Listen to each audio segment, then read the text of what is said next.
En las brumas del tiempo, cuando la tierra aún resonaba con el eco del Edén perdido, una estirpe sagrada surgió de la descendencia de Adán, el primer hombre creado por Dios. Desde la polvorienta tierra hasta los cielos infinitos, la historia de estos antiguos patriarcas es un canto a la vida, la fe y el inquebrantable propósito divino.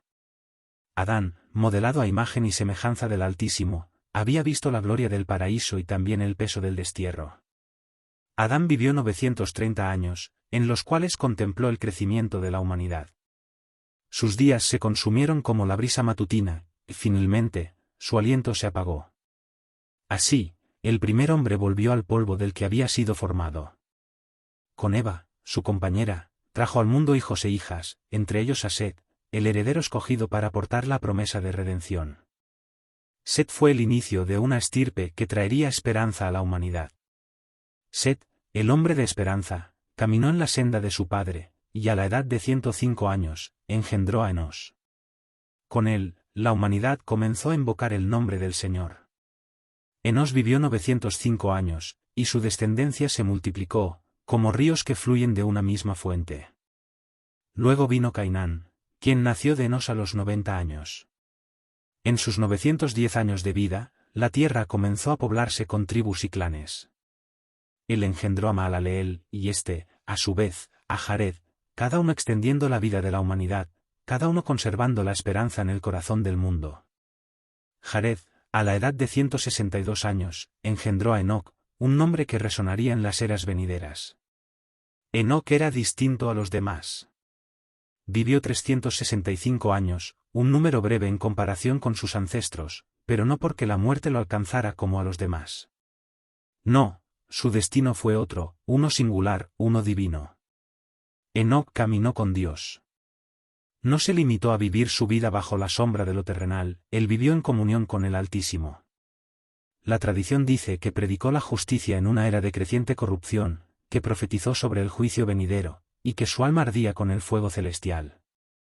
Y entonces, un día, ocurrió lo imposible. Dios se lo llevó. No experimentó la muerte como sus antecesores. No fue enterrado en la tierra ni se convirtió en polvo. Enoc fue arrebatado, elevado por la mano del Todopoderoso, y nunca más se le vio en la faz de la tierra. Su hijo Matusalén lo sucedió, el hombre que tendría la mayor vida registrada en la historia de la humanidad. Con 969 años, Matusalén vivió más que cualquier otro ser humano. Durante su tiempo, la oscuridad se cernía sobre la humanidad, y los días se llenaban de violencia y maldad. Pero la esperanza aún no se había apagado. Matusalén engendró a Lamec, quien vivió 777 años. Y de su linaje vendría un niño cuya vida cambiaría la historia. Su nombre sería Noé, y su nacimiento fue acompañado de un presagio. Lamec, al ver a su hijo recién nacido, pronunció una profecía. Este nos aliviará de nuestras obras y del trabajo de nuestras manos, a causa de la tierra que Dios maldijo. Había un susurro en el viento, una advertencia en el espíritu de los hombres piadosos. La maldad crecía sin freno, y la corrupción del mundo llegaba a los cielos.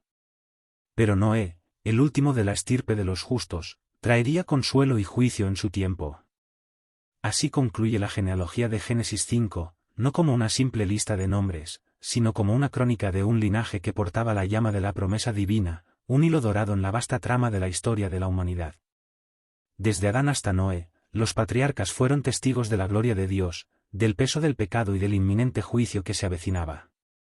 Pero en la sombra del diluvio, aún quedaba un resquicio de esperanza. Y en Noé, la historia de la humanidad tendría un nuevo comienzo.